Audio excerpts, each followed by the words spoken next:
Welcome back for Season 3 of All Things Excellence, where women in leadership and business come to be challenged to learn and to grow. I'm your host, Chelsea DeBruin-Colbert, clarity coach, Enneagram guide, community builder, and your go-to girl for becoming the most excellent version of yourself. Here on All Things Excellence, we are obsessed with shining light on women who are doing the deep work and playing full out in the arena.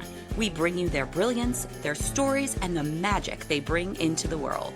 This season, I'm determined to step into the most powerful, profitable, peaceful, and aligned version of myself yet. So buckle up because I'm bringing you with me. When one woman rises, we all get permission to rise as well. If you're ready to grow, rise, and step into your next level with effortless ease and love being surrounded by women who are doing the same, you're in the right place. Welcome to All Things Excellence. Hey, All Things Excellence fam. Welcome to my silent retreat recap. It has been about 6 weeks since I was sitting here with this microphone recording an episode. We had a ton of episodes batched, so I've had a really great summer to just have off, dig in, be creative, but I am just back from being at a silent retreat for 5 days. So I'm going to tell you all first, what was the flow of this retreat? What challenges did I face? How did it feel? And what was the biggest realization after leaving this retreat? I went into this retreat with two intentions. The first intention was I wanted to feel a very firm rooted yes or no about our future with having kids. And the second thing was I wanted to feel ridiculously rooted in my next steps. Those were my intents that I went into. I'd spent days journaling about what I hoped to gain from this retreat, things that I wanted to think about on this retreat, and just what I hope to walk away from it with. And those were my two main things. So first of all, the retreat flow. This was definitely more, they call it more of like a hybrid silence retreat. So how it started was we all got there early Thursday afternoon and we did not hand our phones in right away, but at about 5 o'clock, they went around. It was at a house, like a 8,000 square foot house. There were 9 of us that were attendees and then there were 2 coaches present walking us through the weekend.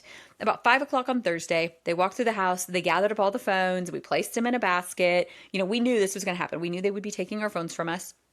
And so remember, like, it didn't matter if like, we did not have the Wi-Fi code. So you can you can have an iPad or a laptop, but like they just took your phone. So it doesn't matter. And honestly, you didn't want to be on your iPad or your laptop. Like you wanted to feel really disconnected from technology. And I promise, as crazy as you think that might sound, the closer that it got to the retreat, the more excited I was that I would be completely handing in my technology and just not having to worry about it. Not feeling like with this open silent time that I should be sitting there on my laptop, catching up on work, doing some creating things like that. Just really me, some books, my notebook, whatever.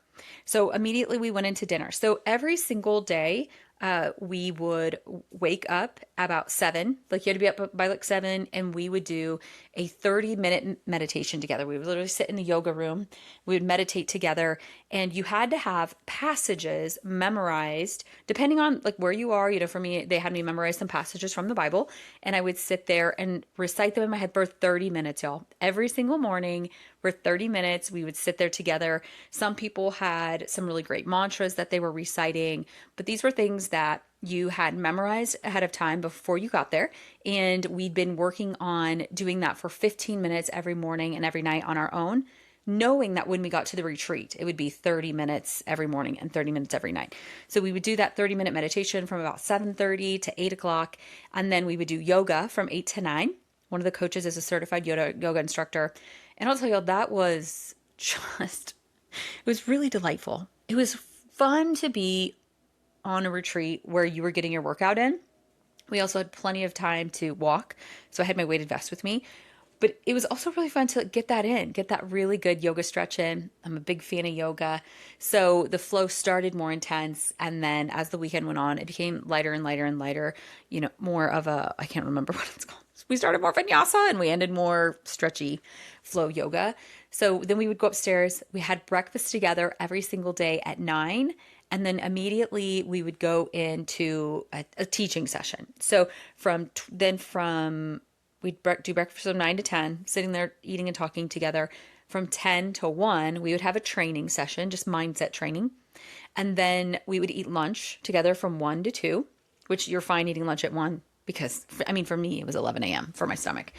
Lunch from 1 to 2, and then from 1 to 5, or from 1 to 2, so then from 2 to 5:30 every day, we would have quiet time where if you wanted to go on a walk with someone, you could, if you wanted to take a nap, whatever you wanted to do, if you wanted to read, journal, sit on the patio and stare at the lake. This 8,000 square foot house is on a lake in the Ozarks, so it was breathtaking. So I did a lot of that. Like one day I sat and one of the coaches, we literally talked that entire time. Another day I walked around the property. Every single day I at least went and got in a good 30 minutes of walking with my weighted vest. One of the days in the free section, I went on a 40 minute walk with one of the coaches, and we just had a really great conversation about some stuff that I wanted to work through mentally. And, in the Ozarks, meaning your walk is on hills, extreme hills. We are climbing extreme hills as we were walking, but praise the Lord, at least it was paved. And then at 5:30, we would come back together. We would have dinner. We would then sit there for about an hour eating dinner together. We would clean up. There would be about an hour of downtime just to do whatever, if you wanted to go for an extra walk, whatever you wanted to do. And then we would meet downstairs in the yoga room again at 7:30. And from 7:30 to 8, we would do our quiet meditation time, and then it was silence. And so you'd be really silent and quiet again until after meditation the next morning. So think very, very like silent time from 7:30 p.m. to 8 a.m. But on Saturday night, when we did our Saturday night meditation, then we did not speak again until after dinner on Sunday. So we had 3 complete meals on Sunday in silence, literally sitting together, eating breakfast, lunch, and dinner, not talking. Anyone that knows me knows eating noises, like there's that, I don't know, like the disorder or disease or whatever, where eating noises make you lose your mind. I have that. And there were chips at multiple meals. And so when I was telling Kobe this, he was cackling and laughing hysterically that I'm not in jail and everyone's alive. And we sat around a table with 11 people eating chips. Like, I don't even want to hear myself eat chips. So that was the flow. And the quiet time was incredible, y'all, because you were surrounded by people, right? Like there was 11 of us around the property in the house. But there was plenty of space that you could just go secluded by yourself, go for a walk by yourself. And I will tell you, it was the fastest. It was about 22 hours. I guess after we ate dinner. So it was about 23 hours. Fastest 23 hours of silence ever. I enjoyed every single minute of it. We still did our meditation that next morning, and we did a light yoga stretch that next morning. But it just, I really enjoyed it. I really would recommend it to absolutely anybody. And it was just a great time to quiet your mind. One thing I will say about that was I do think it was easier for me than it would be for a lot of people, because that's kind of what we do here every single Sunday. Kobe and I tend to not see each other until almost 2 o'clock on a Sunday. And that's because we're each really having our own quiet Sunday Selah time where we're just soaking in the silence and hearing our own thoughts before we leap into a really big week. And then Monday morning we woke up, we did one last session of the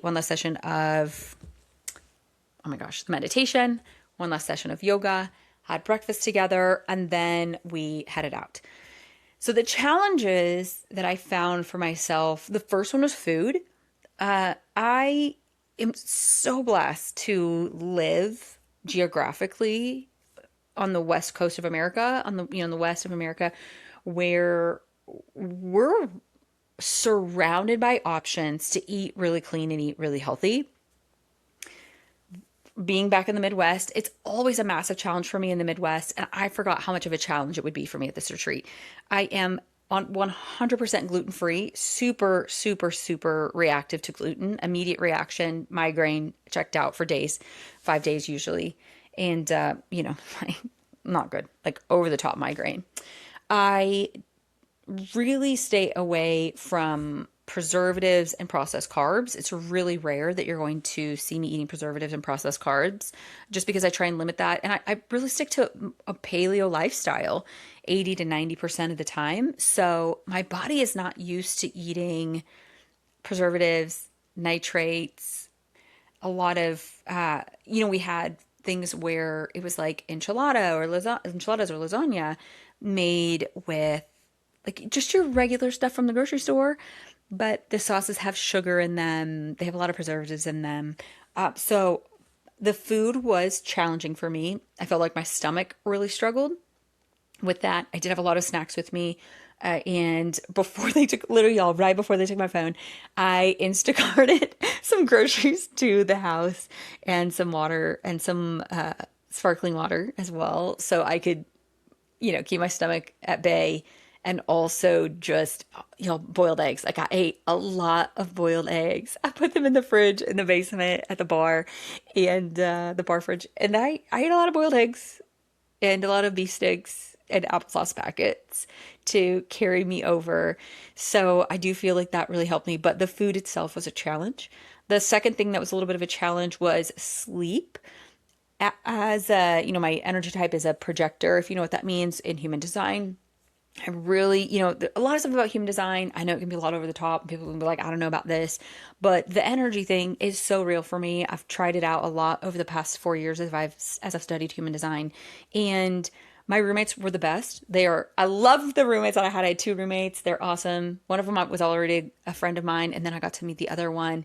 But what I found was I think that my body would have loved a solo room because of like time zones and just not having that me time where I'm not around anyone. So for me, because I am a major empath, even if there's no talking, but I'm around people, it can be really energetically draining for me. And just not having a personal place to go that's only my space, I think, doing it again, I would, this option didn't exist then, but it will in the future, I know, because they've talked about it. I would 100% opt and pay for a private room because this is the point, right? The point is you're coming, checking out, closing down, and really restoring. And I slept just fine. I was very well rested every day, but I do think that I would have benefited from having a solo room. Challenges as far as phone, I was totally fine. I got it fully charged, turned it off and said, take it, I'm good. Yay. The moment I ordered my food, I was like, you can have it now. And the moment I placed my Instacart order, the thing that I found myself struggling with was Alexa, and she's going off right there in the background, and ChatGPT. I found that I use her a lot, the Alexa, for what's the weather? What's the humidity? Play some music. Can you do some math for me really quick? And ChatGPT, I'm constantly using it as a brainstorming tool. And one of the things on the flight there that I decided is I was in the middle of building out a new workshop. And so to not have ChatGPT to be a brainstorm partner with me and to like old school be doing it all on my own, which used to be a huge strong point of mine, I just found that those muscles had gotten weak. I mean, I always like prided myself on how I could do math in my head, like complex math. And I found myself going, wait, what? I just couldn't calculate it as quickly anymore. And so I did learn that those two tools are really wonderful tools. I don't want to get rid of them. Obviously, there's one sitting right behind me on my desk, but I'm going to use them less, right? I'm going to pay attention to how quickly I'm turning to those tools and definitely use my own brain more first. And I'm even the biggest advocate of being like, oh my gosh, use your own dang brain. Like I don't use it to write any emails, any captions, nothing like that. It's more if I had been using it for that, just like do some math for me and be a brainstorming partner with me. And so going to be backing down a little bit on that and really reigniting my own creativity. I decided one of the books that's on my TBR pile, the to be read pile for the summer for me, is The Artist's Way. And The Artist's Way is really a great book that helps you reignite your own creativity.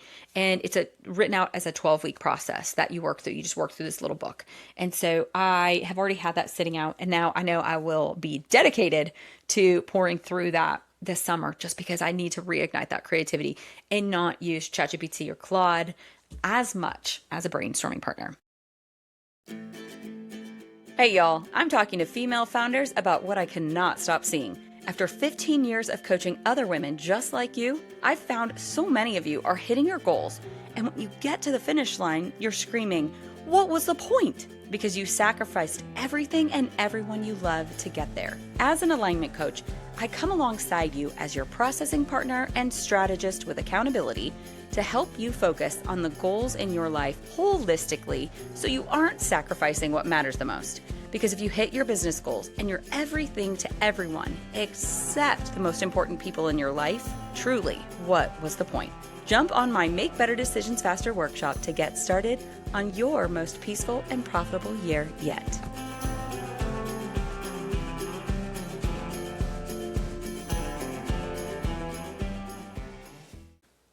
Now, how it felt, I will tell you, I did not have any massive breakthrough or aha, which other people were having them. Of course, like you always have those kind of things when you go to this. And so at first I kept thinking like, well, where is this at? When's it coming? Like, what's this about? Like, this is so weird.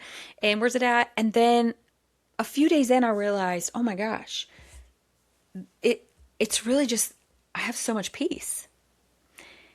And I really wondered how I would do because the majority of the group, honestly, not even half, the majority of the group is very active in my original business that I still have and have running, but am not, I'm pouring about like 10% of my energy into it. And so I was curious how I would react and respond to being around them, talking about this piece of their life. And I found myself still more focused on the newest businesses that I've been starting and not that original business. And so, having so much peace about where I'm at with each of these businesses and what I'm doing with them, what I'm doing with this podcast, what we're doing with we have some VA clients, what I'm doing with my coaching clients, and, what I'm doing with my direct sales business. I found that the lack of aha, the lack of breakthrough, this immense, like, I'm good. Peace. My request was I wanted to feel just good and solid and rooted. And I did immediately. I also had really great conversations throughout the weekend that solidified and rooted my next steps with, incredible people there. I do believe when you go into things like that, God is always before you, planning it out. He knows exactly who needs to be there, the little conversations in the hallways that need to happen to help you move on to your next. And God definitely did that for me. Also, I found myself, especially on day 2, so Saturday morning, I sobbed all over my yoga mat. The back of the house was all windows, and it overlooks a lake in the Ozarks in southern Missouri. And location-wise, that's where I spent a lot of my college years. The guy that I dated all the way through college for about almost 5 years, he is from down there. And so I spent a lot of summers down there. I spent a lot of time down there. And so there's a lot of memories attached to literally geographically where I was and what I was seeing. And, we'd be doing a training and I'm looking out the window at this lake, and we'd be doing yoga and I'm looking out the window at this lake. We'd be having free time and I'm sitting on the back patio and I'm like looking at this dang lake. And it was like this reminder of some alternate universe somewhere where I made different choices and I was living a different life. And so just thinking about that, it had me thinking about that a lot, and just how the tiniest little choices that we make in life send us on a completely different trajectory. Now, a few days out of the retreat, I have been able to really look back and realize, like, my biggest realization and the gift that God gave me came in the weirdest way. It was the retreat because it's where it was. But after the retreat, I was supposed to stay a lot of that day and talk to the retreat people about some future retreat stuff and just some brainstorming with them. I help a lot of people with retreat logistics. But one of the hosts, so it was a mom and a daughter, and the mom's mom, so the granddaughter's grandma, passed away while we were on the silent part on Sunday morning. She passed away, 101 years old. So it's, it's sad, but it's not sad. She lived a really great, vibrant life. And so instead, I rode. I flew in and out of Springfield. Nobody else did, because I was able to fly on the tiny little Allegiant Airport right into my hometown where I live right now, and right by my house. So I was like, this is great. Like, everybody else had to drive to Kansas City. This is awesome. I only have to drive 40 minutes. Everybody else is driving like 4 hours. And so instead, I was like, oh, just drop me off at the airport. I can get a whole work day in. This is fine. My flight's at like 9 o'clock tonight. This is great. So then I was thinking, well, don't drop me off at the airport. Like, I want to have options. Like, drop me off at a Starbucks. And I knew the hope was that I was going to see my college, college boyfriend, but now really great friend, went to each other's weddings, greatest of friends, and that I would see him and his family while I was there. Well, he ended up getting called into work. And so I'm sitting at this Starbucks, and he was like, wait a minute, where are you? And I give him my location, give him my cross streets, and calls me like, you cannot be there. This is not safe. Absolutely not. Pack up your stuff. I'm going to be there in less than 10 minutes. Okay. Basically saying, you are sitting in a Starbucks in a really rough neighborhood, which then I look over, when you look over and you're like, there are locks on the bathroom doors. Okay. All right. I mean, what do I know? Like, it's not even a big town to me as somebody who's living in an actual city, but okay. It is right off an interstate. So I don't know. And then he's like, there's a lot of homeless people. Like, you're sitting there all day long with your suitcase. You're going to get mugged and like stolen. And then I paid attention and looked around and realized like, okay, well, maybe this wasn't the best area, but it was right by the airport. So I didn't think anything of it. And so next thing I know, he's there, he's rolling up, grabbing my stuff, tossing it in his vehicle, and we're driving to the airport, which is, maybe 17 minutes away at max. And as we're driving, we're like caught up on each other's lives, but we're catching them even more. Cause like when you're physically talking in person, you're talking about a lot of other things. And then, tossed me off at the airport and was like, I got to get back to work, but like, you're going to be safe here. Don't leave. Just stay here. You'll be safe here. Let me know if you need anything. Okay, great. Cool. And somehow, I'm sure from time to time, I've thought about this, like thought about what his Enneagram was, just because he's a really important person in our family still. We consider him family 100%. But I'd never really solidified it because it didn't matter, I guess. And as I was in the car for those 17 minutes, and then looking back at those 17 minutes, I remember thinking, man, I felt so taken care of in those 17 minutes. And as an Enneagram 8, we are always taking care of everyone else. We're holding the plates up for everyone else. We're making sure everyone else is safe. Everyone else they have justice. They're encouraged. They're being fought for. And to be an Enneagram 8 in the presence of another 8 who's willing to go, you are not doing that. You are doing this. This is what's happening. I'm coming to save you, and I'm going to rescue you. It really brought me back to my college era and how we functioned in our relationship. If you've ever talked to me, you've heard me say, college was my favorite time of my whole life. I could live those 4 years on repeat for the rest of my life. They were incredible. I was invincible, and like the world was my oyster. I had the greatest friends. I had the greatest fun, and I just felt invincible, honestly. And I realized in that car ride, the biggest key to how invincible I felt was being in that relationship with him. And this morning I realized this is what it's like to coach with me. And I was working with a client this morning, and I was telling her the story.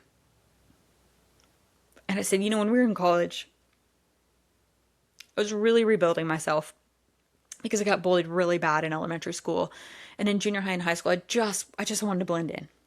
But I made a decision in college, like, I'm going to get back to being myself, where I'm leading everything and taking charge of everything and just being my brightest, shining light and bringing joy. And to start dating him then instantly, I started having a lot of opposition, because you do, right? When you choose visibility and expansion, a lot of opposition comes your way. People love to just, tell you their opinion. And he would always say, you're the best, you're the smartest, you're gorgeous, they're idiots. Like, it was just this on repeat.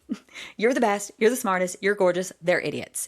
No matter what was happening and people that were coming against me. And I realized And it was honestly even sometimes the way that I coach, where I'm like, excuse me, you're doing what? No, you are not. You are going to be doing this. You are not going to play small. You're going to go out and go big. You don't see your own greatness, but I absolutely do. And let me tell you what it is. And let me tell you how it's going to be. And I was saying that to this client this morning, saying that's who he was for me all of those years, when I just needed someone who was so solid in themselves to remind me to be solid in myself. And I said, I think it was a mirror of what it's like to work with me. And she's laughing. She's like, yes, it is. She's like, even the looks that you're telling me he would give you, like, those are like all of that. She's like, that's exactly what you do. You do that exact thing. And so I can see now one of the biggest reasons that I always held on to that relationship, because even when we decided that as of this relationship, we're just better off friends, I could see, like, as two Enneagram 8s, when it was good, it was ridiculously, insanely great. But when it was bad, it was ridiculously, insanely rough. You've got two young, immature, no communication Enneagram 8s who are like fire and ice. Like, they're either making excellence or like watch out, because you don't want to be a body in the wake of them not getting along that day, or going to head and not agreeing. Like, when we agreed, unstoppable. When we disagreed, it was so ugly. And so making that decision that we're better off friends, like, this is just where we need to go with our relationship. We're always going to be like family. We're always going to be there for each other. If you ever need anything, you better call. He still has a property in my hometown, which is 6 hours away from him, that at the drop of a hat, my family is there if anything ever needs to be done, of course, because they still, like, he is still their family. He will always be their family. And, what was cool with that was when Kobe and I entered into a relationship, Kobe and I were friends the entire time that this person and I were dating. And so Kobe knew exactly what he was getting into. He's never cared about that relationship. He knew what it was like. He was very secure in it, same for his wife. And, I realized that now Enneagram 8s as adults, their whole entire adult life, will only have a tiny handful of friendships. It takes a lot for an Enneagram 8 to trust someone enough to let them in, truly 3 to 5 really close friends their entire life.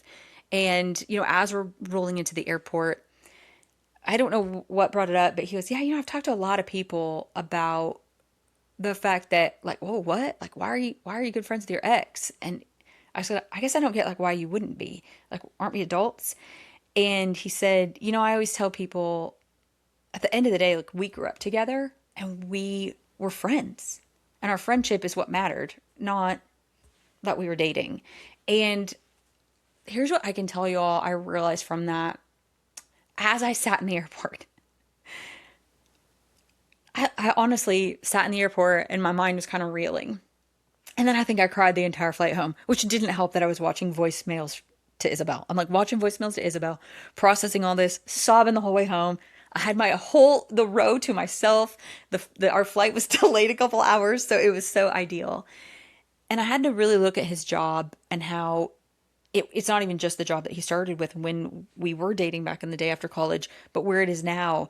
And that his job comes with a life that would not be great to be with someone that has high visibility. It wouldn't work out, honestly. And that when really great things end, we think, God, like, why? And we grieve these necessary endings. I remember when we were choosing to end that part of our relationship and choosing to just be friends, it was one of the hardest things that I ever did. It was the hardest thing that I ever did in that era. But I remember the day that we stood in my house and we just decided that this was what was best. I remember it so clearly. And it took us a long time to get there. It was a very rocky up and down year for us to get there.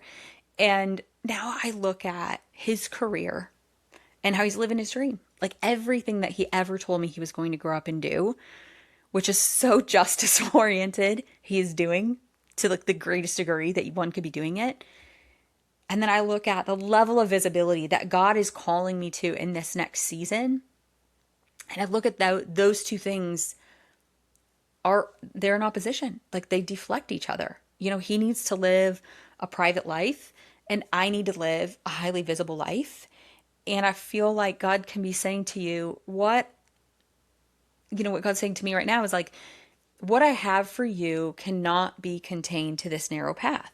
And I've been receiving these words, high visibility and expansion, for a couple weeks. And so looking at the fact of like what he's doing, I'm being called to walking away from a really narrow career path that I've been on, stepping into a lot of high visibility, receiving a lot of expansion in my life. And that 17 years ago, God was like, I'm calling you to release something. And this is really hard. And it's going to be emotionally challenging. But I have something so much greater. And that even 17 years ago, God was planning for today, planning for the visibility and the expansion that he's calling me to. And I feel like the harder something is to let go, the greater the space God is calling you to in this next season. Because here I am now again. I'm in this season where I hate lasts. I hate lasts. I hate when things are final. I hate when things are ending. Even when my cup feels full and good, like I don't love it. And so I feel like this weekend was just God saying, like, hey, don't you see? I had you back then and I have you now.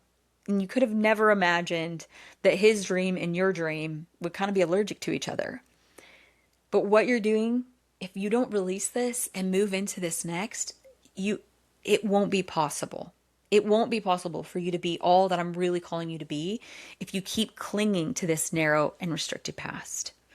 And so I just want to give you permission to release what you're holding on to that God is asking you to have a necessary ending with. Release it.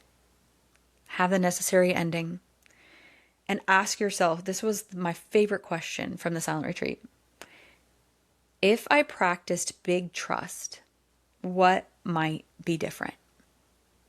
If I practiced big trust, what might be different? And then allow yourself to do it. Allow yourself to trust that knowing, and trust that even though you're letting things go and having these necessary endings, like my nanny dad said when I was looking at leaving nannying, which was also not a fun ending in my life, he said, Chelsea, the only thing that's final in life is death. You can always come back. You will always be our family. And I look at that college relationship, we're still friends. I look at my nanny family, they are still my family. I see them every single time I'm back home. And so this weekend reminded me that I can leave and go and choose a different path. But I'm not going to lose the people that matter the most and the part of it that matters the most. So again, if you practiced big trust, what might be different? And then allow yourself to do just that. All right, All Things Excellence fam. Until next time, thanks for listening. Thanks for listening to All Things Excellence. If something landed with you today, I'd love for you to follow the show, share it with a friend, or leave a quick review. It helps more women find these transformational conversations. And if you're ready for support with your next step or needing someone to stand in the gap with you to figure out what that even is, I'd love to create that space for you. And my intro clarity call is a great place to start because life is too quick and too full to have to figure it out alone. Until next time, All Things Excellence fam, thank you for listening.